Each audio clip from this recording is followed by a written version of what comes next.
पक्षाने गोपीनाथ मुंडे यांची लेगसी किंवा वारसा न मानणं किंवा पक्षाने त्यांच्यासाठी पाहिजे तेवढं न करणं हे खटकत नाही. 2019 नंतर बरंच काही बदललं. हे जे काही बरंच काही बदललंय ते का बदललं? तुमचा प्रश्न जो आहे तो विधानसभेचा आहे असं आपण म्हणूया. तिला अवकाश आहे अजून. तेव्हा जर का भाजपने धनंजय मुंडे यांना ती जागा सोडली तर तुमचा पवित्रा काय असेल? प्रदेश भाजपच्या कोअर कमिटीचा हिस्सा होता. आता मला माहित नाही तुम्ही कोअर कमिटीमध्ये आहात की नाही. आहात का? आहे वाटतं म्हणजे काय? तुम्हाला शेवटच्या बैठकीला कधी बोलावलं? मी कोअर कमिटीची बैठक गेल्या 1.5 वर्षात तर काही मी नाही बघितली. म्हणजे कोअर कमिटीची बैठकच झाली नाही की झाली असेल तर तुम्हाला बोलावलं नाही? नमस्कार, मी आशिष जाधव. लोकमत डिजिटल न्यूजच्या या विशेष मुलाखतीत तुमचं स्वागत आहे. महाराष्ट्रात काही नेते असे आहेत की ते कायम चर्चेत असतात.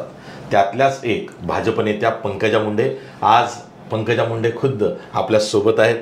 ताई नमस्कार. लोकमतच्या या मुलाखतीत तुमचं स्वागत आहे. थँक्यू. तुम्ही गेल्या महिन्यामध्ये तुमची शिवपरिक्रमा यात्रा केली. 5000 किलोमीटर ही यात्रा चालली. 9 दिवसांची यात्रा होती. या यात्रेतनं तुम्हाला काय मिळालं? या यात्रेमधनं मला शिवशक्तीचे आशीर्वाद मिळाले, त्याच्याबरोबर जनशक्तीचेही आशीर्वाद मिळाले आणि एक प्रचंड आत्मविश्वास आणि एक पर्पज मला मिळाला असं म्हणायला हरकत नाही. ताई, ही जी यात्रा होती तुम्ही ती जाणीवपूर्वक तिचा रूट जो आहे तो निवडला होता आणि प्रत्येक ठिकाणी तुम्ही गेल्यावरती लोकांनी उत्स्फूर्तपणे तुमचं स्वागत केलं. तुम्हाला कुठेतरी असं आठवलं की नाही आपले वडील जे लोकनेते होते त्यांचा वारसा आपण चालवतो आहोत. आपल्या वडिलांनंतरही लोक आपल्या वडिलाला विसरले नाहीत आणि त्यामुळंच आपण आहोत असं वाटलं? नाही, मला फार वेगळं वाटलं ह्याच्यामध्ये. कारण असं आहे की हे यात्रेचा रूट मला निवडायला चॉईस नव्हता. कारण माझा जो संकल्प होता तो शिवशक्ती परिक्रमेचा होता. शिव आणि शक्ती म्हणजे जे ज्योतिर्लिंग महाराष्ट्रात आहे ते आणि शक्तिपीठं, तर ते जिथे आहेत तिथे आहेच आहेत. त्यामुळे मला पर्याय नव्हता त्याच्यामध्ये रूट निवडायचा. तर तिथेच मला जाणं होतं.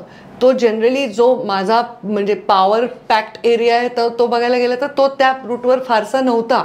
त्यामुळे ह्या पद्धतीचं स्वागत हे मला अपेक्षित झालं. तर तेव्हा मला पहिली फिलिंग कुठली आली असेल तर ती आली प्रचंड मनामध्ये माझ्या आभार मानावेसे वाटले ईश्वराचे की हे एवढं प्रेम.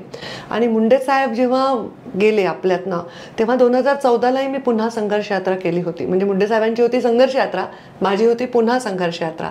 तर ती यात्रा पण एवढीच यशस्वी झाली होती. पण त्या यात्रेमध्ये मुंडे साहेबांच्या जाण्यामधला एक आक्रोश होता, कुठेतरी एक सहानुभूतीची लाट होती. पण ह्या यात्रेमध्ये असं कुठलंही, यात्राच नव्हती मुळात, ही परिक्रमा होती, त्याच्यामध्ये कुठलंही असं पर्पज नव्हतं, मिशन नव्हतं. त्यामध्ये आम्हाला सत्ता परिवर्तन करायचं होतं, सरकारवर आघात करायचे होते. इथे असं काहीच नव्हतं. हे देवदर्शनासाठी मी निघाले होते. तर ही जे अनुभव होता तो जास्त भव्य दिव्य होता. आणि मुंडे साहेब नसताना लोक माझ्यावर आहेच आहेत, पण जी पिढींनी मुंडे साहेबांना नाही पाहिलं, जे 10-12 वर्षाचे होते मुंडे साहेब गेले, ते लोक अजून जास्त संख्येने माझ्यावर आहेत. तर मला असं वाटलं की मुंडे साहेबांना नक्की अभिमान वाटला असेल की माझ्या पोरींनी शक्ती वाढवली आहे. ताई, या आधी सुद्धा तुम्ही एक यात्रा जाहीर केली होती. ती ओबीसी आरक्षणाचा मुद्दा जेव्हा जोर पकडला होता त्या मुद्द्याने, तेव्हा तुम्ही ती यात्रा जाहीर केली पण ती केली नाही. ती तुम्ही पोस्टपोन केली की रद्द केली हेही कळायला मार्ग नाही. असं काय झालं की त्या यात्रेपासून तुम्ही वंचित राहिलात? नाही, ओबीसी आरक्षणाचा मुद्दा, राजकीय आरक्षणाचा मुद्दा जेव्हा पेटला होता तेव्हा आम्ही चक्का जाम केलं होतं महाराष्ट्रामध्ये. तेव्हा भारतीय जनता पार्टीच्या कोर कमिटीमध्ये मीच ते सुचवलं होतं की आपण महाराष्ट्रात सर्व ठिकाणी याच्याबद्दल आपण काहीतरी केलं पाहिजे.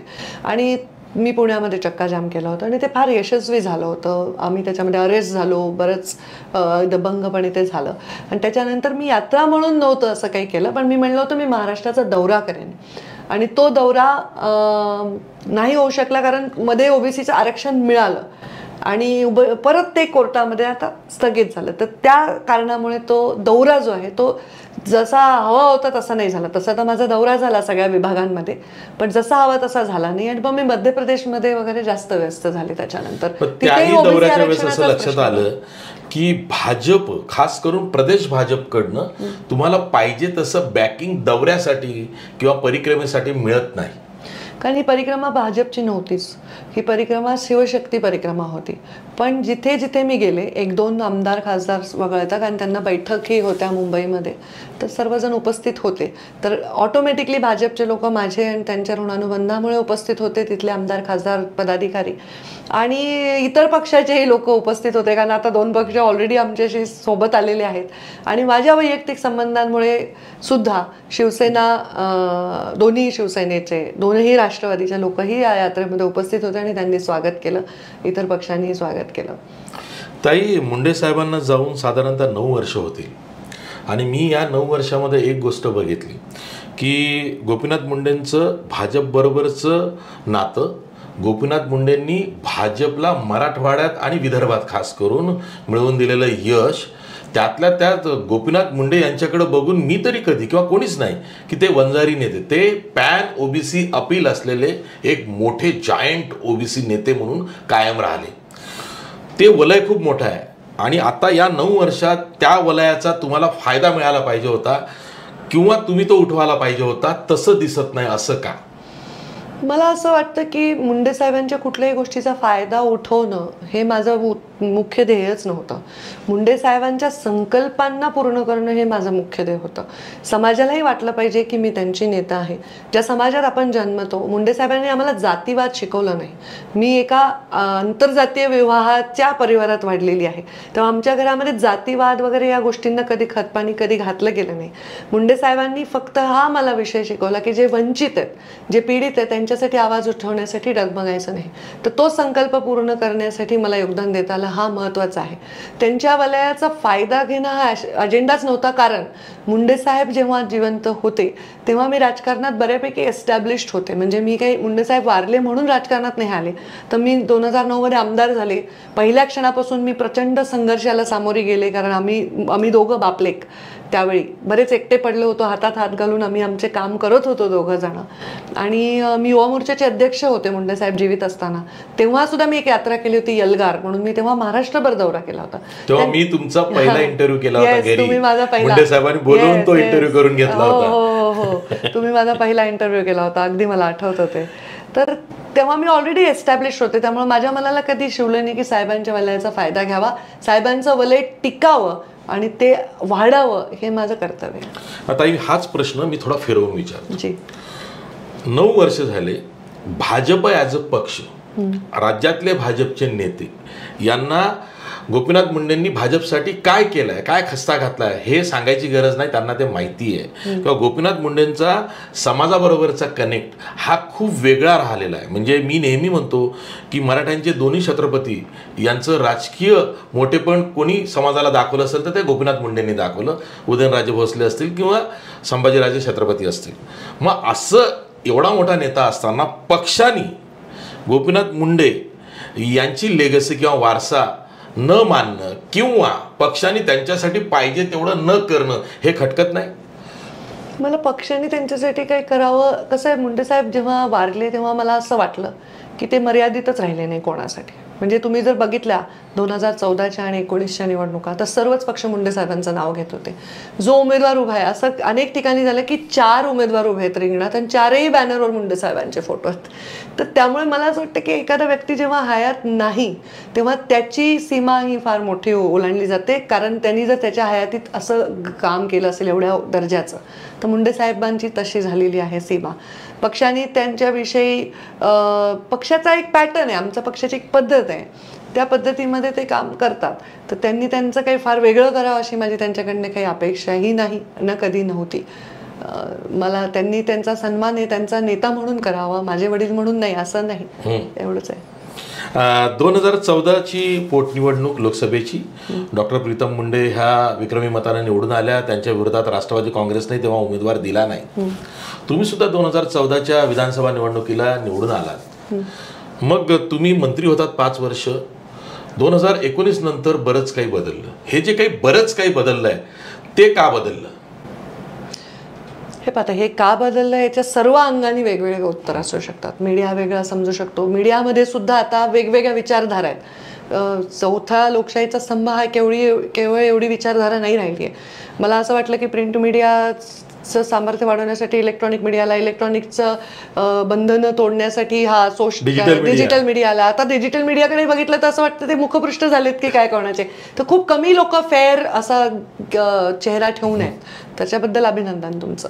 पण ह्या सगळ्या परिस्थितीमध्ये सगळ्यांचा अँगल वेगळा असू शकतो. माझा असा अँगल आहे की मी मुंडे साहेब असताना आम्ही एका संघर्षातून जात होतो. 14 मी निवडून आले, ती मी येणारच होते. प्रीतमताई निवडून आल्या त्या येणार होत्या, कारण तेव्हा सहानुभूती पण होती आणि माझं तर दुसरी निवडणूक होती ती. 2014ची मुंडे साहेबांची लोकसभा संपूर्ण मी हाताळली होती आणि त्यांनी मला निवडून आल्यावर थँक्यू असं त्यांनी सगळ्या लोकांसमोर सांगितलं की पंकजांनी माझी निवडणूक हाताळली म्हणून मी राज्यभर फिरू शकलो. जेव्हा 2019ची निवडणूक आली तर 14 आणि 19मध्ये फार बदल झाला होता. एक तर मी सत्तेत आले होते, मी मंत्री झाले होते, वेगवेगळे समीकरणं राजकारणात नवीन नवीन तयार झाले होते. माझाच म्हणजे असं कुठेही बघायला नाही मिळालं असेल की माझाच विरोधक जो पर्याय माझा भाऊ पण आहे तो विरोधी पक्षनेता, आणि हे एकाच मतदारसंघात तुम्ही कधी इतिहासात पाहिलं नसेल की एकाच मतदारसंघात राज्याचा प्रमुख मंत्री आहे म्हणजे पहिल्या 2-3 मधले, आणि जो बीड जिल्ह्याचा पालकमंत्री होता आणि तिथेच विरोधी पक्षनेते. त्यामुळे आमचा तो दर अधिवेशनात तो संघर्ष लोकांसमोर यायचा. तर त्यामुळे मला मतदारसंघात प्रचंड संघर्ष करावा लागला, कारण पहिले मतदारसंघ एक हाती होता, मुंडे साहेब म्हणतील ती पूर्व दिशा होती. मग नंतर विरोधी पक्षनेता धनंजय असल्यामुळे त्याला पण खूप एनकरेज करणं. आणि 2019च्या त्या प्रचारादरम्यान काय व्हायचं, निवडणुकीच्या आधी रोज बातम्या असायच्या एकमेकांच्या विरोधात म्हणा किंवा काय म्हणा, म्हणजे परळीची बातमीची हेडलाईन ही टीव्हीला ठेवलेलीच असायची मतदानाच्या आधी.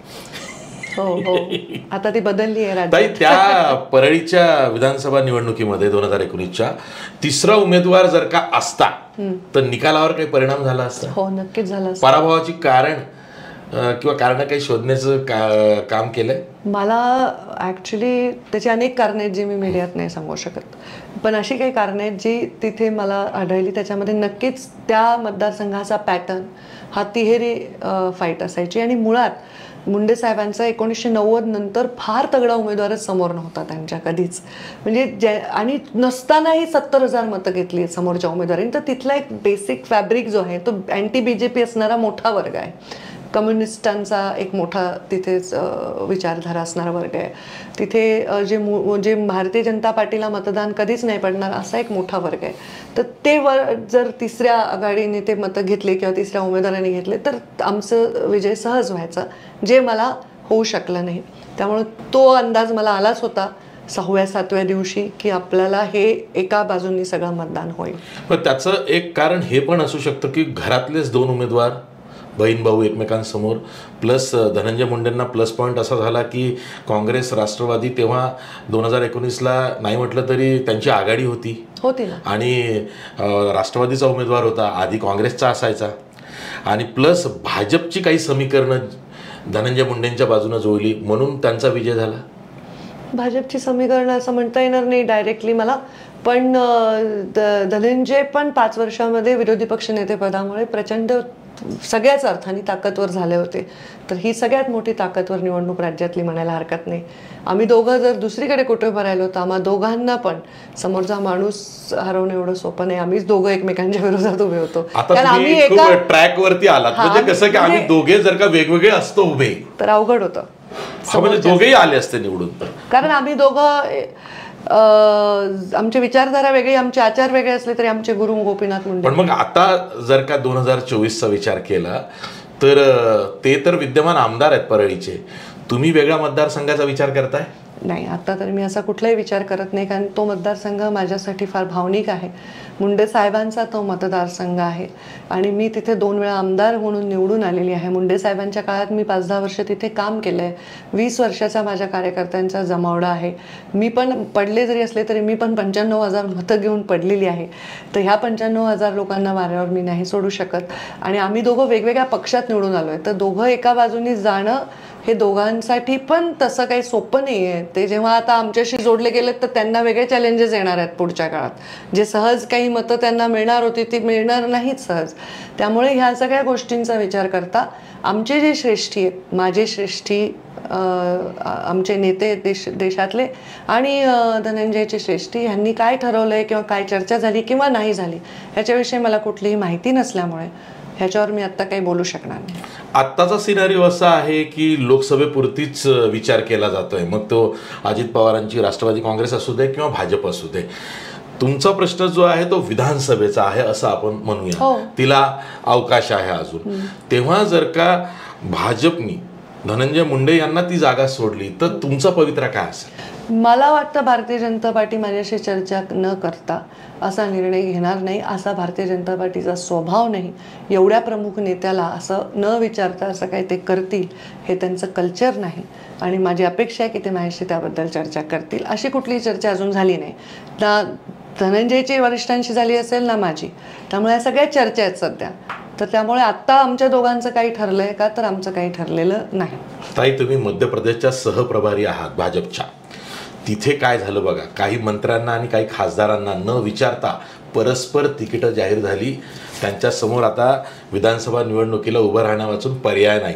असा काही निर्णय तुमच्याबाबत होऊ शकतो असं वाटल्यामुळेच मी तुम्हाला हा प्रश्न विचारला की असं झालं तर मग पुढचं मला असं वाटत नाही, कारण त्यांच्याशी चर्चा झाली असेल ज्यांची तिकीटं डिक्लेअर झाली, नक्कीच झाली असेल. कारण तो प्रत्येकाचा एक स्वतःचा एक निर्णयाला पण रिस्पेक्ट द्यायला पाहिजे लोकशाहीमध्ये, आणि ते देतील असं मला वाटतं. बॉटम लाईन इज की परळीची विधानसभेची जागा किंवा तिथली उमेदवारी तुम्ही सोडणार नाही आहात. मी सोडायचा विषयच येत नाही ना, कारण मला असं प्रपोजल पण कोणी दिलं नाही की ती सोडा.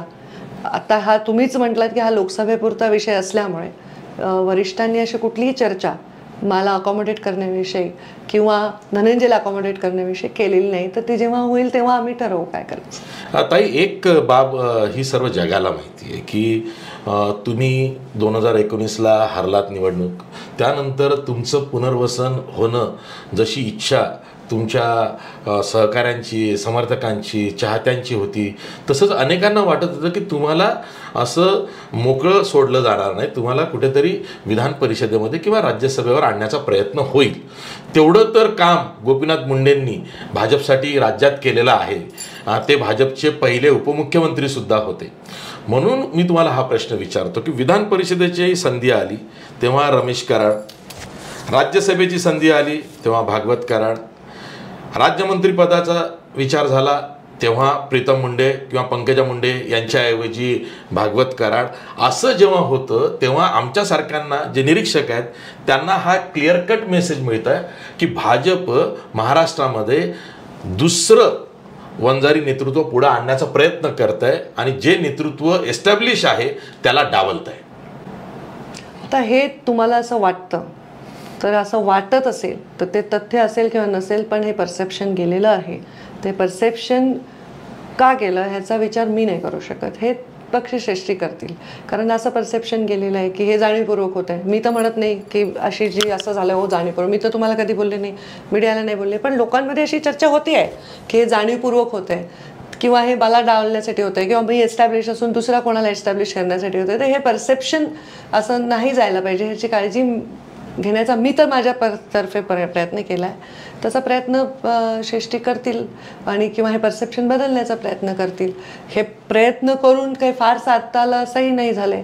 आपण पाहत आहे आता हे शिवशक्ती परिक्रमा हे एक त्याचं नुसतं द्योतक आहे की तो एरिया ना माझा फार ताकद असणारा एरिया आहे. मी तिथे गेले, ज्या पद्धतीने लोकांनी मला रिसीव्ह केलं. अहो एवढंच नाही, एकदा तर मी चंद्रकांत दादांना भेटायला गेले होते, कोथरूडला त्यांचं घर आहे. तर रात्री 10-10:30 आणि मी आपलं बाहेर आले तर 2 प्रोफेसर तिथे शतपावल्या मारत होते. तर त्यांनी थांबवली माझी गाडी. थांबा ताई, थांबा थांबा. म्हणलं काय झालं बाबा, एवढ्या रात्री मी कशी उतरणार अशा रस्त्यावर. तर ते म्हणे ताई आम्हाला तुम्हाला काय सांगायचं आहे, आम्ही तुमच्याबरोबर आहोत, तुमच्या बाबतीत झालेले निर्णय आम्हाला आवडला नाही. आणि मी त्यांचे आडनाव पण विचारले. ते पक्के पुण्याचे होते, कोथरूडचे प्राध्यापक होते, ते फर्ग्युसन कॉलेजमधले प्राध्यापक होते आणि त्यांना पण आवडलं नाही. तर असं नाही की केवळ माझ्या समाजाला किंवा माझ्या सहकाऱ्यांना किंवा फॉलोअर्सला नाही, जनरल माणूस ज्याचा राजकारणाशी संबंध नाही तो सुद्धा असं म्हणायला लागलाय. तर हे परसेप्शन हे खरं नसेल असं मी मानते, पण असं परसेप्शन दुरुस्त करण्याची गरज आहे. ताई, हे परसेप्शन आहे यासाठी, आणि मी खरं सांगतो तुम्हाला की तुम्ही मला फार रेअर नेते असा दिसला की ज्या पत्रकारांशी बोलतायत, त्यांना बातम्या देत आहेत किंवा त्यांचे फोन रिसिव्ह करून त्यांना एंटरटेन करतायत बातम्यांसाठी. कधी झालेलं नाही असं. नेव्हर. मी कधी मी लिटरली मी नेहमी म्हणतो की हा एक तुमच्या बाबतीतला गुण खरंच वाखाणण्यासारखा आहे. आणि आता राहिला तुमच्याच उत्तरातला धागा पकडून प्रश्न विचारायचा, तर पुनर्वसनाची जी बाब आहे, पुनर्वसन कसं असतं बघा, लक्षात घ्या की तुम्ही एक वारसा सांगताय, तुम्ही नुसता वारसा सांगत नाहीये की तुमचं नेतृत्व घेऊन भाजपनी जर का तुम्हाला प्रोजेक्ट केलं असतं, ॲज अ प्रदेशाध्यक्ष म्हणून जरी केलं असतं, तरी आज भाजपला जी भाजपची कोअर टेरिटरी आहे ओबीसी, त्यामध्ये भाजपला प्रचंड मदत झाली असती. बघता बघता वेळ निघून गेला. आता अशी परिस्थिती आहे, खास करून या 1.5 वर्षात मागच्या, की भाजपनी काय कमावलं आणि काय गमावलं याच्यावरती संशोधन करायची वेळ येईल, असं वाटत नाही? आता असं वाटतंय लोकांना, तर आम्हाला त्याच्यावर आत्मचिंतन करायची गरज आहे. आमचा पक्ष हा चिंतनावर फार विश्वास ठेवतो. दरवेळी काही झालं, चिंतन बैठक वगैरे करतो, तर नक्की ते चिंतन करतील की या गोष्टींचं काही असेल तर ते त्याच्यातून मार्गही काढतील, मला विश्वास आहे. पण तुम्ही जसं म्हणलात तसं बाबांचा, मी कोणी मुलगी आहे, बाबांनी पक्षासाठी अमुक केलंय म्हणून मला काही द्यावं अशी माझी कधीच अपेक्षा नव्हती. तसं असतं तर बाबांच्या जाण्यानंतर मी केंद्रात मंत्री झाले असते.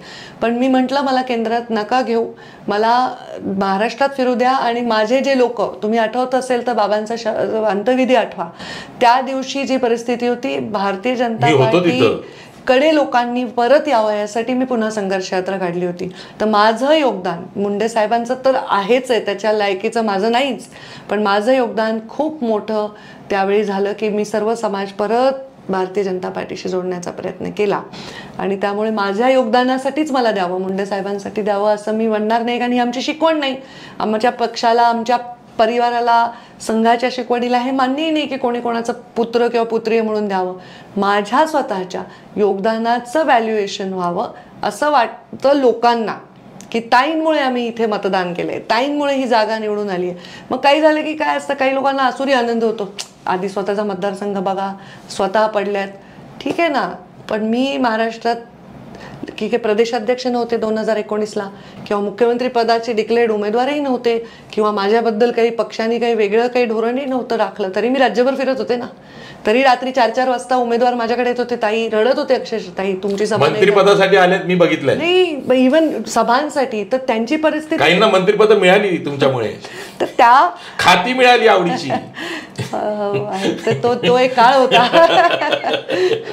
पण मग मी त्यांच्या विषयी भावना ठेवून की ह्या माणसाची इलेक्शन महत्वाची आहे, मग मी माझा वेळ काढून तिकडे जायचे. मी माझ्या मतदारसंघाच्या बाहेर नाही गेले असं तर नव्हतं झालं.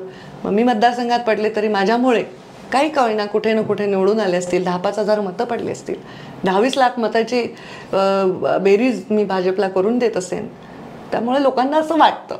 ताई, 2014 ते 2019 तुम्ही प्रदेश भाजपच्या कोअर कमिटीचा हिस्सा होता. आता मला माहित नाही तुम्ही कोअर कमिटीमध्ये आहात की नाही, आहात का? आहे वाटतं.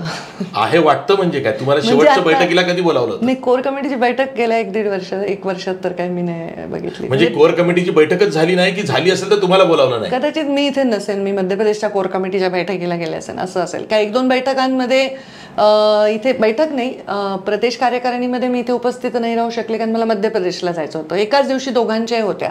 मग एकदा असं झालं की मध्य प्रदेशला मी म्हटलं बाबा मी नाही उपस्थित राहू शकत, मी इकडे राहते. तर माझी थोडी ती कसरत होती. पण 1.5 वर्षात प्रदेश कोअर कमिटीची बैठक झाली असते, small core, big core, long, असं छोट्या कोअरची बसत असतील राज्याचे नेते, नक्की बसत असतील. बरं, ठीक आहे ताई, थोडंसं पुढे जाऊया. आता हा तुमचा पडता काळ आहे, हे सर्व जगाला माहिती आहे. नाही, पडता काळ होता, आता नाही. ओके, ठीक आहे. तुम्ही उभारी घेताय आणि तुम्हाला तो आत्मविश्वास शिवशक्ती परिक्रमेतनं आलाय, त्याबद्दल तुमचा अभिनंदन. मला तो आत्मविश्वास होता म्हणून मी शिवशक्ती परिक्रमेत. यस. आणि आता तो आणखीन द्विगुणित झाला. ठीक आहे, मला तुम्हाला सकारात्मक आहात तुम्ही. आणि यस, ओके, जिथे इच्छा आहे तिथे ती पूर्ण होणार. मी आता तुम्हाला जो प्रश्न विचारतो तो हा आहे की एक विधान तुमचं आलं आणि त्या विधानाचे पडसाद नंतर उमटत गेले, असं वाटतं की मी लोकांच्या मनातली मुख्यमंत्री आहे. मी याच्यावर बरेच वेळा उत्तर दिलंय. म्हणजे काल मी एबीपी माझा कट्टावरही होते, तिथेही तो प्रश्न त्यांनी परत विचारला तर मी उत्तर दिलं. पण हा लोकांच्या मनातला प्रश्न आहे. तर तेव्हा ते कदाचित ते दाखवलं नाही त्यांनी. पण मी म्हटलं की हा विषय मी अनेक वेळा उत्तर दिलेलं आहे. तो एका विशिष्ट कार्यक्रमातला विषय होता. तो कार्यक्रम पण काँग्रेसच्या लोकांचा होता, मंचावर काँग्रेसचे पुढारी होते आणि त्यांनी भाषण केलं की पंकजाताई तुम्ही मुख्यमंत्री व्हाल असं आम्हाला वाटलं होतं, तुम्ही संघर्ष यात्रा केली, कारण राज्यभरामध्ये जे मॅसिव्ह सभा वातावरण वगैरे करणारी मीच एक नेता होते तेव्हा, तर मी ते सगळं केलं, तर तुम्ही व्हाल असं आम्हाला वाटलं होतं. आणि विरोधी पक्षातले लोक असं बोलतातही, मग तुम्ही नाही झालात पण जाऊ दे, जनतेच्या मनात मात्र तुम्हीच व्हावं असं होतं. तर त्याला उत्तर देताना म्हटलं अच्छा तुमचं म्हणणं आहे की मी जनतेच्या मनात होते, तर आणि त्यांनी मला शुभेच्छा दिली जाऊ द्या पुढच्या वेळी व्हा. तर मी हसले की म्हणजे पुढच्या वेळी आमचं सरकार यावं असं दिसतंय तुम्हाला. तो अगदी जसं पूर्वीच्या काळात विलासराव आणि मुंडे साहेब एकमेकांची टांग खेचायचे, तर राजीव सातव आज हयात नाही आहेत, त्यांचं ते भाषण होतं आणि मी त्याच्यावर उत्तर देत होते. पतंगराव कदम पण आज हयात नाहीत, त्यांचा तो कार्यक्रम होता आणि खूप सुंदर हसत खेळत तो कार्यक्रम होता. पण मग एक मीडियाने एकच लाईन उचलली आणि त्याची बातमी झाली आणि त्याच्यावर वेळोवेळी मी उत्तर दिलं की मला स्वतःला हे माहीत होतं की देवेंद्र फडणवीस मुख्यमंत्री होणार आहे, हे मला विश्वास होता आणि त्यासाठीच मी काम करत होते आणि हे त्यांनाही माहीत होतं, पक्षालाही माहीत होतं. त्यामुळे माझ्या मनामध्ये किंतु परंतु असा अजिबात नव्हता. पण त्यावेळी आम्ही 5 लोकांचे चेहरे पुढे होते, कारण मुंडे साहेब गेल्यामुळे तो जो व्हॅक्यूम होता तो भरण्यासाठी साहजिक 5 लोक लागणार होते, विनोदजी, मी, खडसे साहेब, सुधीर भाऊ आणि देवेंद्रजी. तर 5 जणांचे सगळीकडे इंटरव्ह्यू व्हायचे, 5 जणांचे सगळीकडे बॅनर लागायचे, प्रत्येक जाहिरातीत 5 जणांचे फोटो लागायचे. तर हे 5 मधलाच कोणीतरी मुख्यमंत्र्याला अशी मीडियात चर्चा होती. माझ्याच नेत्यांनी माझ्याच संघर्ष यात्रेत सगळीकडे भाषणं केले की पंकजा मुंडे मुख्यमंत्री होतील, अगदी विनोदजींपासून सगळ्यांनी. म्हणजे ते एक सहज बोलण्याचा मुद्दा, त्या काळात त्याचे एवढ्या पडसाद नाही उमटायचे ह्याची कल्पना नव्हती आम्हालाही. तर तसं झालं. मी कधीही म्हणले नाही ना, मला 2014 मध्ये अशी कुठली अपेक्षा होती. 2019 मध्ये तर डिक्लेअर्डच होता कॅन्डिडेट. त्यामुळे असं काहीही नव्हतं कधीही. ते महागात पडलं असं लोक मला विचारतात, तर ते आता लोकांना असं वाटत असेल, पण मला असं काही वाटत नाही. उलट ते ज्यांनी केलं ते महागात पडण्यासाठी केलं, पण ते मला चिकटलंय आता टायटल. बरं, ठीक आहे. तुम्हाला ते टायटल चिटकलंय असं तुम्हालाही वाटतंय आणि ते लोकांच्या मनातला तो प्रश्न आजही पत्रकार वारंवार विचारतात, तसा तो विचारला. ताई थोडंसं ना मी जाणीवपूर्वक गोपीनाथ मुंडे यांच्या अनुषंगानं का प्रश्न विचारतो ना, मला ना गोपीनाथ मुंडेंसोबत काम केल्यामुळे, म्हणजे आम्ही पण पत्रकार जेव्हा बातमीदारी करतो तेव्हा मोठ्या नेत्यांच्या माध्यमातूनच ती बातमीदारी होते. कारण राजकीय पत्रकारिता ही अशीच असते की त्या नेत्याला तुम्ही फॉलो नाही करतो म्हटलं तरी त्याच्या बातम्या ह्या तुम्हाला कराव्या लागतात, तो तुमच्या व्यवसायाचा भाग आहे. त्या अनुषंगानं काही व्यक्तिमत्व भेटतात की त्यांच्यामधला राजकारणी तुम्हाला आवडतो, की त्यांचं वागणं, त्यांचं बोलणं, प्रचंड मोठी शक्ती, प्रचंड मोठं वलय हे गोपीनाथ मुंडेंकडे होतं. म्हणून आमच्यासारख्यांना वारंवार वाटतं की प्रदेश भाजपच्या हे लक्षात आहे की गोपीनाथ मुंडेंचं वलय काय होतं, त्यांनी महाराष्ट्रात भाजपसाठी काय केलं आहे. पक्षश्रेष्ठी कुठं आकलनात कमी पडले किंवा त्यांना जे ब्रीफिंग जायला पाहिजे की ती व्यक्ती आज हयात नाही आहे, ती निघून गेली आहे, पण त्यांनी जे काही उभं केलेलं आहे ते भाजपसाठी केलेलं आहे, हा विचार कुठेतरी पक्षश्रेष्ठींच्या लेखी महाराष्ट्राच्या बाबतीत कमी पडलाय किंवा या बाबतीतलं ब्रीफिंग नीट झालं नाहीये. आय डोंट नो, ह्याच्यावर मी काही फार प्रकाश टाकू शकणार नाही. आणि मुंडे साहेबांच्या वलयामुळे काही व्हावं हे अपेक्षा मुंडे साहेब असतानाही नव्हती ना आताही नाही आहे. माझं म्हणणं आहे की माझंच जे काही वलय आहे, छोटं असेल मोठं असेल, त्या वलयामुळे जरी मी काही देऊ शकले पक्षाला आणि पक्ष त्याच वलयाचा आकलन करू शकला तरी माझ्यासाठी मोठी गोष्ट नाही. ऑफकोर्स बीड म्हटलं की पंकजा मुंडे, प्रीतम मुंडे आज नाही म्हटलं तरी सेकंड टर्म खासदार आहात, तुम्ही तिथल्या सक्रिय नेत्या आहेत भाजपच्या, बीडमध्ये तुमची टेरिटरी आहेच. पण तरीसुद्धा मला हा प्रश्न आता पुन्हा विचारायचा आहे की आज जेव्हा तुमच्या वैद्यनाथ साखर कारखान्यावरती कारवाई होते ती कधी होते, जेव्हा भाजप प्रणित शिंदे फडणवीस अजित पवार सरकार आहे. तर हा जो विषय आहे ना, तर लोक त्या अनुषंगानं विचार करतात की एक वेळ अशी होती की हाच कारखाना नफ्यात होता, एक वेळ अशी होती हाच कारखाना चांगलं करत होता, एक वेळ अशी होती की हाच कारखाना बीडमध्ये मुंडेंची ताकद होती. मग आज असं का झालं? मग मॅनेजमेंट चुकलं, तोटा वाढला, त्याला आपण जबाबदार आहोत की नेमकं काय? हे पहा, मुंडे साहेब असतानापासून हा कारखान्याला थोडं अडचण सुरू झाली होती 2011-12 पासून. कारण तेव्हा आम्ही कोजनचा प्लांट उभा केला होता, तो वेळेत झाला नाही. त्याचं एक मोठं 114 कोटीचं कर्ज होतं, त्याचं व्याज आम्हाला कोणतेही महाराष्ट्र कोऑपरेटिव्ह बँकेने तेव्हा लोन दिलं नव्हतं, तेव्हाचा राजकारणाचा परिणाम होता तो. तर आम्हाला नॅशनलाइज बँकांमधनं लोन घ्यावं लागलं, जे 10-9 टक्क्याच्या ऐवजी आम्हाला 13-14% लोन घ्यावं लागलं. हे सगळं मुंडे साहेब असतानाचेच निर्णय होते. मुंडे साहेब गेल्यानंतर मी कारखाना चालू केला आणि तो चालवला, तर त्याच्यात काही एक 10-20 कोटीचे आर्थिक नुकसान होते ते भरून काढायचा. तो खड्डा मी सतत भरत राहिले. तो इथला खड्डा भरला की तिथे खड्डा व्हायचा. आणि मग बोलणाऱ्याला सोपं झालं की पंकजाताईंनी हा कारखाना बुडवला, पण हे पेपरवर सगळं क्लिअर आहे. दुसरी गोष्ट 2013ला 72 नंतरचा सगळ्यात मोठा दुष्काळ आपण अनुभवला. तर 2013-14 मध्ये आम्हाला फार पाण्याची कमतरता लागली, ज्याचे पडसाद पुढचे 1.5-2 वर्ष. मराठवाड्यामध्ये 2012, 13, 14 3 वर्ष सलग दुष्काळ होता. काही ठिकाणी मराठवाड्याचं वाळवंटीकरण सुरू झालं. हा, तो 20-25 कोटीचा आधीच लॉस, त्याच्यात दुष्काळ, त्याच्यामध्ये साखरेचे भाव पडले आणि ऊसाचे भाव सरकारने द्यायला सुरू केलं. तर सहकारी पद्धतीने ऊसाचे भाव देण्यासाठी आम्ही कमी पडलो. मी तेव्हाही नेहमी ऊसाच्या भावाच्याच बद्दल, ऊसाचा भाव द्या पण साखरेचे भाव पण तेवढेच ठेवा, हे सगळे बरेच त्याच्यामध्ये तांत्रिक मुद्दे आहेत. तर माझे दोन्ही कारखाने एकमेकांशी संलग्न होते. मग दोन्ही कारखाने त्याच्यामुळे लॉसमध्ये गेले. आणि मुंडे साहेबांच्या कारखाना जेव्हा होता तेव्हा त्या भागात एवढे कारखाने नव्हते. आता त्या भागामध्ये 10-12 कारखाने अजून वाढले. तर ऊस दुसरीकडे लावायला लागले. आमच्याकडचा ऊस कमी झाला. आमचं खासगी कारखाने जास्त झाले. बाजूच्या उस्मानाबाद मध्ये जास्त झाले, बीड मध्ये जास्त. क्रशिंग कमी झालं क्रशिंग त्याच्यामुळे. आणि ते वायबलच नाही युनिट, कारण तेवढा ऊसच उपलब्ध तिथे होत नाही. तर अशी परिस्थिती झाली आणि त्यामुळे ते परिस्थिती मी निभावली 2019 पर्यंत. मग कोविडमध्ये फार अडचणी निर्माण झाल्या आणि मग आम्ही NPA मध्ये गेलो होतोच. आणि आता आमचं ते कारखाना DRTने बँकेने ताब्यात घेतलाय. तो मला वाचवायचा आहे, माझ्यासाठी नाही, तिथल्या लोकांसाठी. तो पुन्हा सुरू करण्याचा प्रयत्न कुठल्या स्तरावरती तुम्ही करताय? ते प्रयत्न कारण बघा, राज्यातही तुमचं सरकार आहे, केंद्रातही तुमचं सरकार आहे. प्रयत्न करण्यासाठीच मी 2016-17 मध्येच एक प्रपोजल दिलं की आपण सहकार म्हणून कारखान्याला फार निगेटिव्ह दृष्टीने बघणं योग्य नाही. कारखान्यामुळे जवळपास 10,000 कुटुंबांना मदत होते. 10,000 कुटुंब म्हणजे किमान 30-40,000 50,000 लोक त्याच्यावर अवलंबून असतात.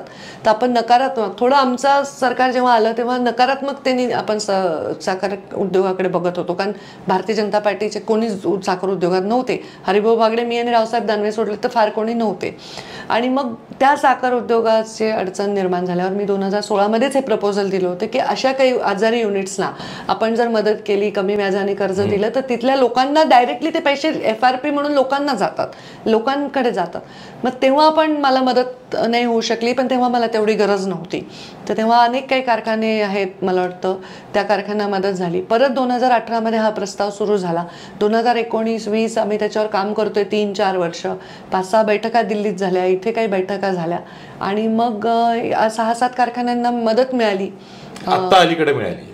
आता मिळाली. अजित पवार अर्थमंत्री असताना 2-3 महिने. पण ही केंद्र शासनाची मदत आहे. देवेंद्रजी अर्थमंत्री असताना आणि राज्य सरकारने कॅबिनेटमध्ये एक निर्णय घेतला. नाही, देवेंद्र फडणवीस तो थांबवला होता पुन्हा तो. देवेंद्र फडणवीस अर्थमंत्री असतानाच ते प्रपोजल गेलेलं आहे आणि त्यांनीच ते पाठवलं होतं दिल्लीला आणि आम्ही दिल्लीला बैठकाही घेतल्या आणि हे 6-7 कारखान्यांना त्याची मदतही झाली. मग त्यांना का मदत झाली? त्यांचं व्यवस्थापन तर. हा प्रश्न तुम्ही विचारला नाही देवेंद्र फडणवीसांना? मी त्यांना का झाली हा विचारत नाही. मी म्हणते की त्यांचं पण कारखाने निगेटिव्ह नेटवर्क मध्ये होते, ते पण कारखाने अडचणीत होते. मग त्या कारखान्यांचं व्यवस्थापन चुकलं का असा तर प्रश्न कोणी विचारला नाही. व्यवस्थापन चुकत नसतं, कोणी पण लिगल अडचणीत जात नसतं स्वतःहून. आर्थिक अडचणीमध्ये गरीबाला पहिले पैसे द्या. अनेक दोन्ही कारखान्यात माझे आता पुढचे 10 दिवस मी सगळ्या दर्शकांना सांगणार आहे की माझ्या कारखान्यांच्या बातम्या येतच राहणार आहे. आता दसरा पण आलाय समोर. पण त्याच लोकांनी, अनेकांनी तुमच्यासाठी म्हणून 1-2 दिवसात कोट्यवधी रुपये जमा केले आणि तुम्ही ती मदत घेण्यास नकार दिला. 11 कोटी रुपयाचे चेक जमा केले सगळ्यांनी आणि मला फार भारावून गेले मी त्याच्यामुळे. कारण हे खूप गरीब कष्टकरी लोक आहेत आणि नोकरदार लोकांनी आपले 1-1 महिन्याचे पगार जमा केले. एकेका गावांनी 10-10, 20-20 लाख रुपये जमा केले. मला फार धक्का बसला या सगळ्या गोष्टींनी. मी ऑफकोर्स ते घेणार नाही, ते त्यांचा विषय नाही आहे की त्यांनी त्यांच्या खिशातून ते द्यावं. त्यांचा काही ऊसही तिथे जात नाही, त्यांना त्याचा काही नाही. फक्त आमच्या ऊसतोड कामगारांचा प्रतिनिधी मुंडे साहेब यांचा कारखाना. 13 दिवस अटल बिहारी वाजपेयीचं सरकार होतं. बघा किती नेता प्रेम करत होता. 13 दिवसात फाईलवर सही केली आणि मुंडे साहेबांना कारखाना दिला. 13 दिवसात पहिला कारखाना, एकमेव कारखान्याची मंजुरी झाली आणि तो कारखाना आज तो जिवंत राहावा कारखाना अशी माझी इच्छा आहे.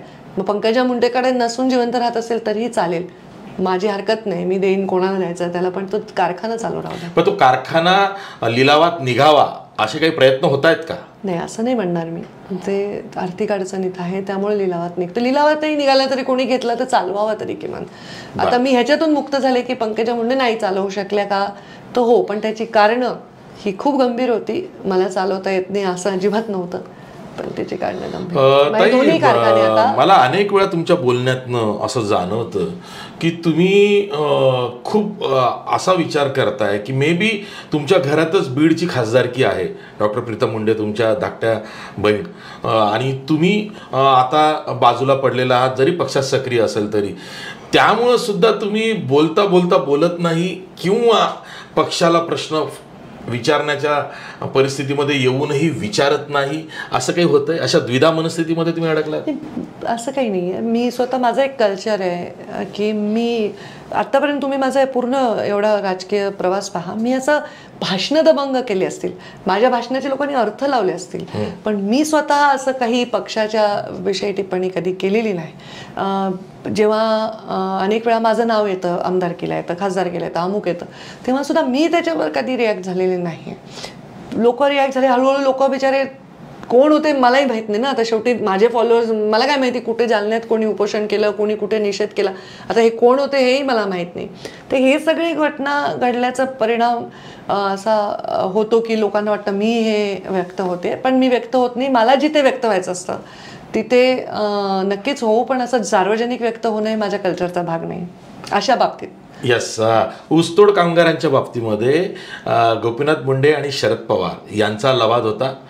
मुंडे साहेबांच्या निधनानंतर आता तो शरद पवार आणि पंकजा मुंडे लवाद झालेला आहे. तो लवाद का केला गेला? ज्यांनी सहकारी साखर कारखानदारी माझ्यासारखी नीट कव्हर केलेली आहे आता गेले 15-20 वर्ष, त्यांना ते माहिती आहे की त्या लवादाचं महत्त्व काय. पक्षाला हे कळत नाही काही?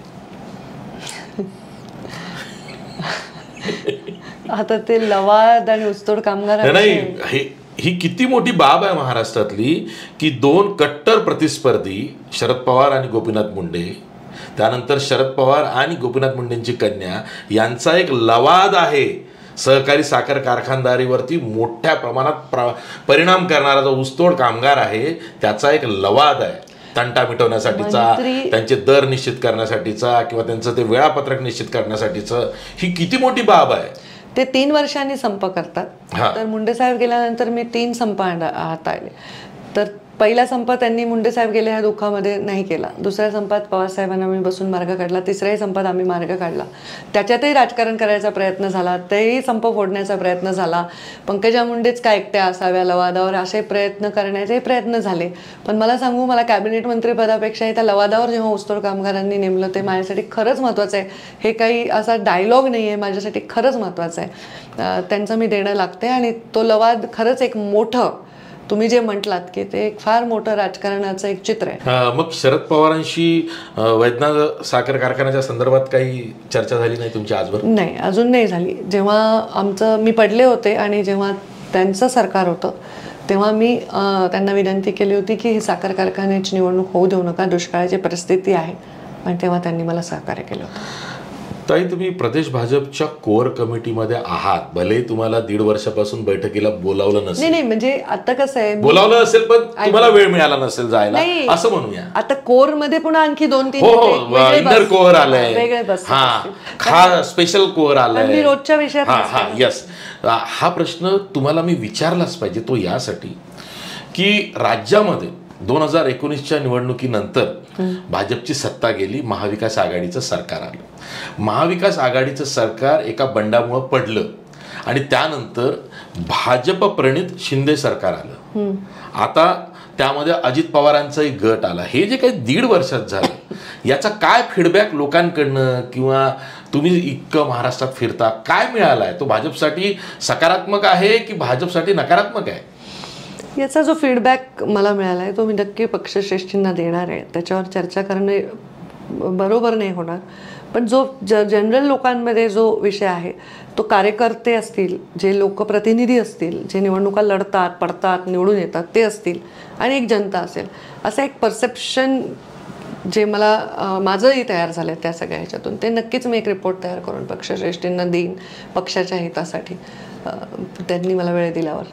मला 2013 आठवतंय, मला 2014 आठवतंय की जेव्हा सिंचन घोटाळा असेल, राज्य सहकारी बँकेचा घोटाळा असेल, या 2-3 घोटाळ्यांवरनं भाजपचा प्रत्येक नेता तेव्हाचे उपमुख्यमंत्री अजित पवार यांना टार्गेट करत होता. अजित पवारांनाच टार्गेट करून भाजपनी 2014ची निवडणूक काढली. अजित पवारांनाच टार्गेट करून कदाचित भाजपनी 2019ची निवडणूक काढली असं मी म्हणेन. मग असं असताना जेव्हा अजित पवार भाजप सोबत येतात तर भाजपचा जो मतदार आहे किंवा भाजपचा जो पाठीराखा आहे तो काय विचार करत असेल असा विचार तुम्ही करत नाही? मी करते ना, मी करते. म्हणजे पक्षाने करावा असं वाटत नाही? अजित पवार एक व्यक्ती म्हणून म्हणत नाही. तेव्हा आम्ही ज्या निवडणुका ज्या आधारावर लढलो ते एका व्यक्तीला टार्गेट करून नव्हतं लढत, एका विषयाला टार्गेट करून लढत होतो. तो विषय होता की एक भ्रष्टाचार मुक्त सरकार देण्यासाठी लोकांना आम्ही आवाहन करत होतो. आणि आता जे झालंय ते राजकारण आहे.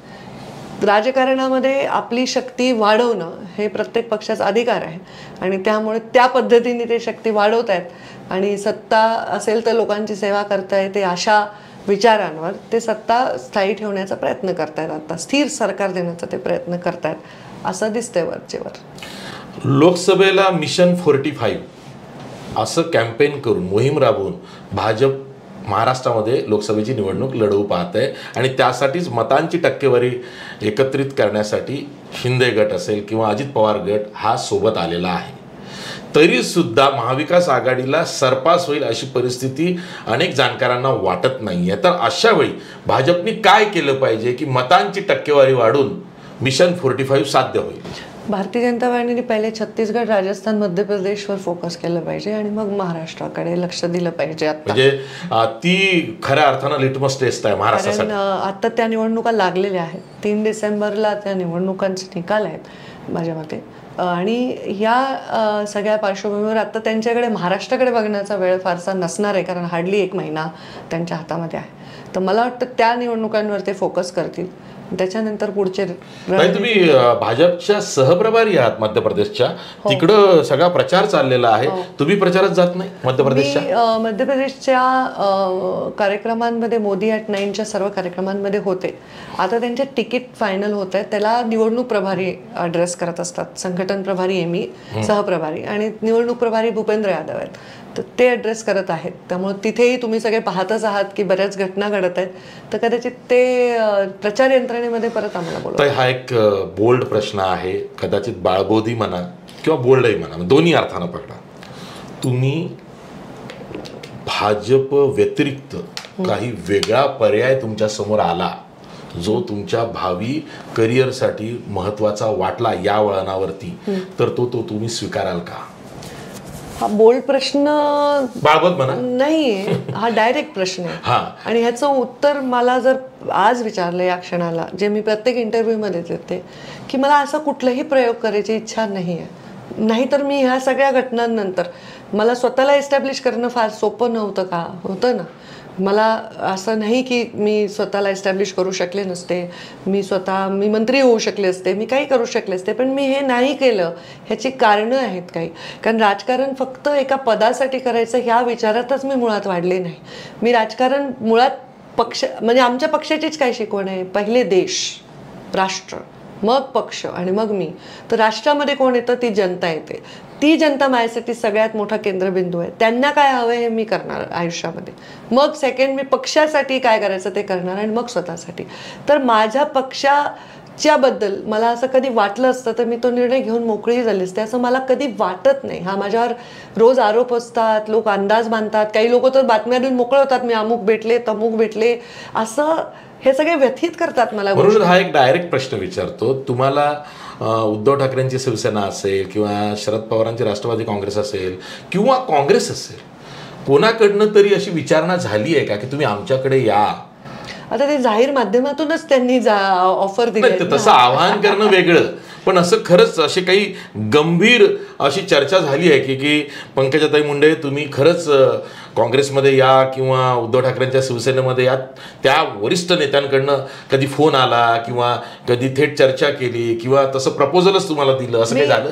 नाही, मी तेच म्हटलं की माझ्या मनात हा विषयच अजून शिवला नाहीये आणि ती वेळ माझ्यावर येऊ नये अशी मी प्रार्थना करते. कारण शेवटी माझं ध्येय माझे लोक आहेत आणि माझे लोकच कुठे अस्वस्थ असतील आणि तेच अकॉमोडेट कुठेच होत नाही आहेत किंवा त्यांच्या इच्छा आकांक्षा त्यांची स्वप्न अकॉमोडेट होत नाही, तर मला फार मोठं प्रेशर आहे. माझे 10 फॉलोअर आहेत तर माझं प्रेशर किती असेल, 100 असेल तर किती असेल, 10,000 असेल तर किती, 10 लाख किती. इमॅजिन करा, जेवढे फॉलोअर जास्त तेवढं प्रेशरही जास्त असतं राजकारणात. तर मी तो विषय अजून स्वतःच्या मनाला शिव दिला नाही आणि अशी प्रार्थना करते की तशी माझ्यावर वेळ येऊ नये, तर ती वेळ आल्यानंतर बाकीच्या गोष्टी आहेत. अशी चर्चा आहे महाराष्ट्रातही की मिशन 45 हे इतकं महत्त्वाचं आहे की पंतप्रधान नरेंद्र मोदींना तिसऱ्यांदा पंतप्रधानपदी बसवायचं आहे. तेव्हा महाराष्ट्र हे एक असं राज्य आहे की जिथं क्रमांक 2च्या लोकसभेच्या 48 जागा आहेत आणि आपला सगळा फोकस उत्तर प्रदेश नंतर महाराष्ट्रावरती आहे. आणि इथे कुणालाही उमेदवारी जर का दिली तर त्याला निवडणूक लढवावी लागेल. त्यामध्ये काही आत्ताचे मंत्री असतील भाजपचे किंवा काही वरिष्ठ नेते असतील, काहींची पत्ते कट होतील, काहींना उमेदवारी जाहीर केली जाईल, असं काहीतरी होऊ शकतं. अशामध्ये जर का बीडमधून पंकजा मुंडेंनी निवडणूक आगामी लढवावी असा आदेश जर का पक्षाचा आला तर तुमची भूमिका काय असेल? मी असं म्हटलं की माझं मुळात कार्यक्षेत्र राज्य होतं. मी संघटनाच्या क्षेत्रात केंद्रात गेले आहे. त्यामुळे मला काय करायला पाहिजे ह्याच्याबद्दल दोन्ही तर्फा चर्चा झाली पाहिजे, कारण त्याचं नुकसान आणि फायदा पक्षाला सुद्धा असतो.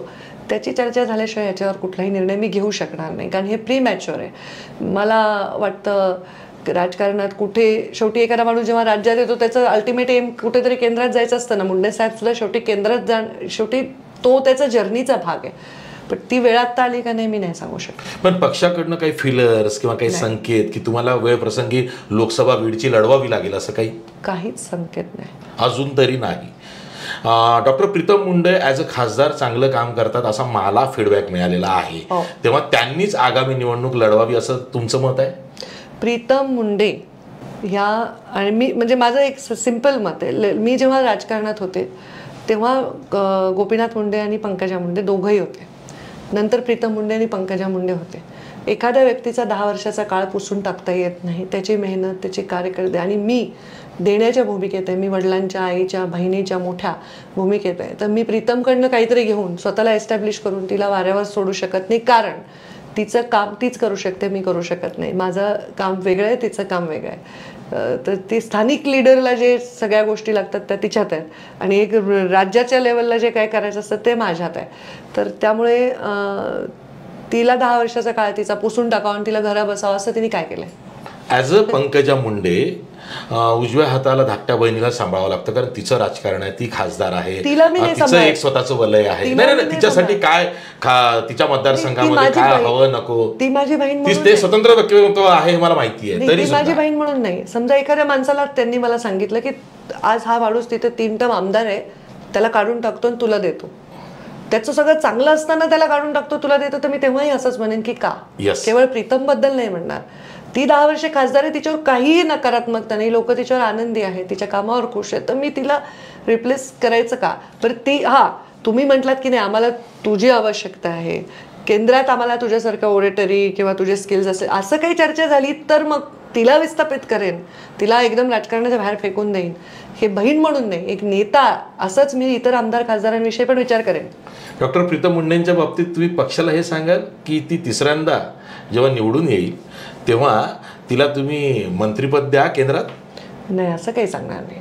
मंत्रिमंडळाचं मी माझ्यासाठी कधी माझ्या जीवनात माझ्या नेत्यांना मला मंत्री करा, हे खातं द्या, हा बंगला द्या असं कधीही म्हणले नाही. मागच्या मोदी सरकारच्या विस्ताराच्या वेळेस जेव्हा भागवत कराडांचा नंबर लागला तेव्हा प्रीतम मुंडेंचाही नंबर लागेल किंवा त्यांचाच नंबर आहे अशी चर्चा होती. अशा बातम्या होत्या, आम्ही चालून मोकळे झाले होतो. अशा बातम्या होत्या. मग काय झालंय? आम्ही कुठलीही चर्चा केली नाही ना. आम्ही मागायलाच कधी पक्षाला गेलो नाही ना. मी पण कधी मागायला गेले नाही की मला हे द्या. तर कसं असतं, तुम्ही तुमच्या मेरिटवर ते आकलन करावं आणि त्यांनी द्यावं. आधी जर मेरिट असून आकलन नाही झालं तर लोक चर्चा करतात. प्रीतम ताईंचं नाव होतं का, तर होतं, कारण एक ओबीसी महिला महाराष्ट्रात देणार आहेत. तर पण ते आम्ही मागितलं, आम्ही गेलो आणि आमचा काहीतरी अपेक्षाभंग झाला आणि दुसऱ्या कोणाला दिलं गेलं असं अजिबात नाही. आणि दुसऱ्या कोणाला दिल्याबद्दल मला काही वाईट वाटतं असंही नाही. पण तुम्ही जसं म्हटलात की लिडरशिप नवीन तयार करायचा प्रयत्न जर त्यांचा चालला असेल तर लोक त्याला ऍक्सेप्ट करत नाहीत. असा विषय. मी प्रश्न असा विचारत होतो की उजव्या हाताला धाकटी बहीण आहे आणि डाव्या हाताला चुलत भाऊ आहे, त्यामध्ये पंकजा मुंडे आहे. तर आता तुमच्या चुलत भावाबरोबर हल्ली काही भेटीगाठी झालेल्या आहेत, त्यामुळं असं एक वातावरण तयार झालं की पंकजा मुंडे आणि धनंजय मुंडे आता एकत्र येतील, त्या कदाचित वेळ प्रसंगी अजित पवारांच्या राष्ट्रवादी काँग्रेसमध्ये जातील किंवा ते धनंजय मुंडे भाजपमध्ये येतील, पण आता हे सगळे बहीण भाऊ मिळूनच मराठवाडा पुढे नेतील अशी एक चर्चा सुरू झाली आहे. What about Dhananjay Munde? त्यांचं मी कसं सांगणार, ते दुसऱ्या पक्षात आहेत आणि आम्ही समकालीन आहोत. प्रीतमची मी नेता आहे, धनंजय दुसऱ्या पक्षात आहे. आम्ही त्याचं आयुष्याचा निर्णय मी नाही सांगू शकत, पण एवढं सांगू शकते की आमचा पारिवारिक विषय आम्ही सौम्यतेकडे नेला आहे. म्हणजे मी मंत्री झालं असताना विरोधी पक्षनेत्यांचा संघर्ष सगळ्यांनी बघितला आहे, पण तो मंत्री झाल्यानंतर बहिणीने त्याला ओवाळले हेही सगळ्यांनी पाहिलं आहे. तर कुठेही मर्यादा होऊ नये, बिलो द बेल्ट फाईट होऊ नये अशा विचारांची तरी मी आहे आणि आम्ही सौम्यतेकडे आमचं नातं नेण्याचा प्रयत्न करतो. एक शेवटचा प्रश्न. आमचं नातं मुळात खराबच नव्हतं, कारण आमच्या दोघांचा विषयच नव्हता. मला जेव्हा आमदार केलं तेव्हा त्यांचा अटॅक सगळा बाबांवर होता. मग बाबा गेल्यानंतर मग नॅचरली तो माझ्याकडे आला आणि आम्ही वेगवेगळ्या पक्षातच आहोत ना, त्यामुळे त्यांचा निर्णय आणि माझा निर्णय वेगळाच असणार आहे. आमचा सगळं वेगळाच आहे. तुम्ही जेव्हा 2014ला निवडणुकीला उभे राहिलात तेव्हा त्याआधीच ते राष्ट्रवादी काँग्रेसमध्ये गेले होते.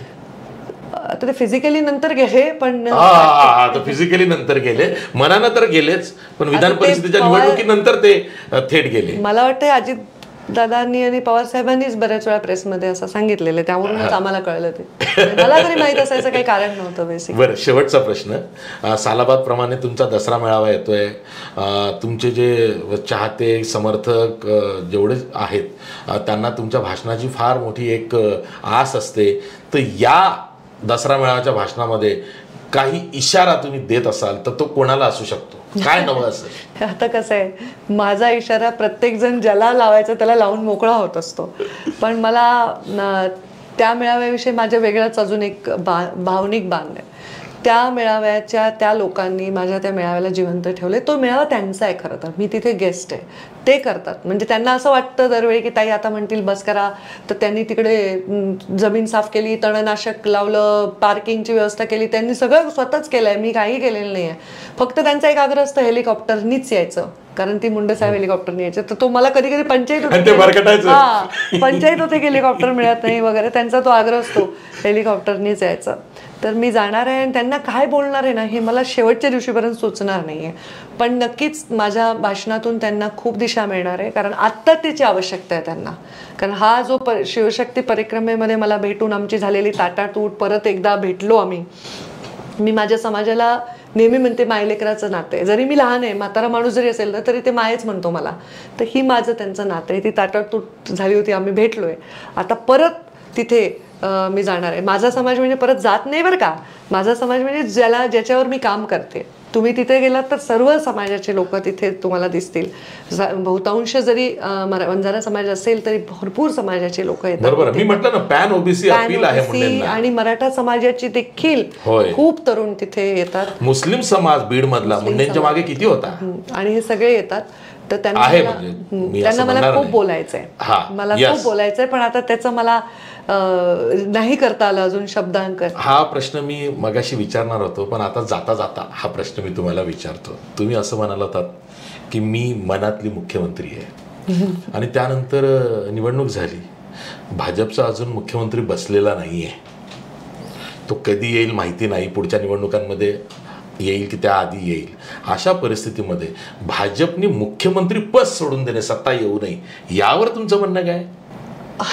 हा बघा ना, म्हणजे तुम्ही बोललात त्यानंतर मुख्यमंत्री नाही आहे 19 पासून. हो ना, म्हणजे झाला तो 80 तासासाठी सॉरी परत लगेच गेला. नाही, पण मी ऍक्च्युली असं कधी म्हणले नाही, कारण आमच्या नेत्यांच्या आमच्यामध्ये ते क्लिअर होतं तेव्हा देवेंद्रजी होणार होते आणि मला देवेंद्रजींना चांगलं ठाऊक झाले ना ते 80 तासासाठी. 14ला तर ठीकच आहे. ही बातमी तेव्हाची ना की जनतेच्या मनातली होती, पण मी कधी तसं म्हटलेलं नाही त्या अर्थाने. तर ते मी वेळोवेळी क्लिअर केलंय आणि साहजिक आहे, आता आमचा पक्ष सत्तेत आहे आणि तो मुख्यपदावर सरकार चालवतोय, पण मुख्यमंत्री पद नाही. मुख्यपदावर असावं असं प्रत्येकाला वाटतं, पण आताच्या परिस्थितीत हे निर्णय त्यांनी जे घेतलेत ते का घेतलेत काय नाही ह्याच्यावर काय आमच्यावर त्याचा काय डोक्यात प्रकाश पडलेला नाही, कारण आमच्याशी त्याची चर्चा होणं अपेक्षित त्यांनी ठरवलंय. तर साहजिक आहे, आता हे दोघं आले आणि भारतीय जनता पार्टी अजून मोठी होणार असेल तर हरकत नाही. ताई, तुम्ही वेळात वेळ काढलाय आणि माझ्या खोचक प्रश्नांना काही तुम्हाला लागलेही असतील, सॉरी. तुम्ही दिलखुलास उत्तर देते त्याबद्दल मी लोकमत परिवाराच्या वतीनं तुमचा आभारी आहे. धन्यवाद. थँक्यू.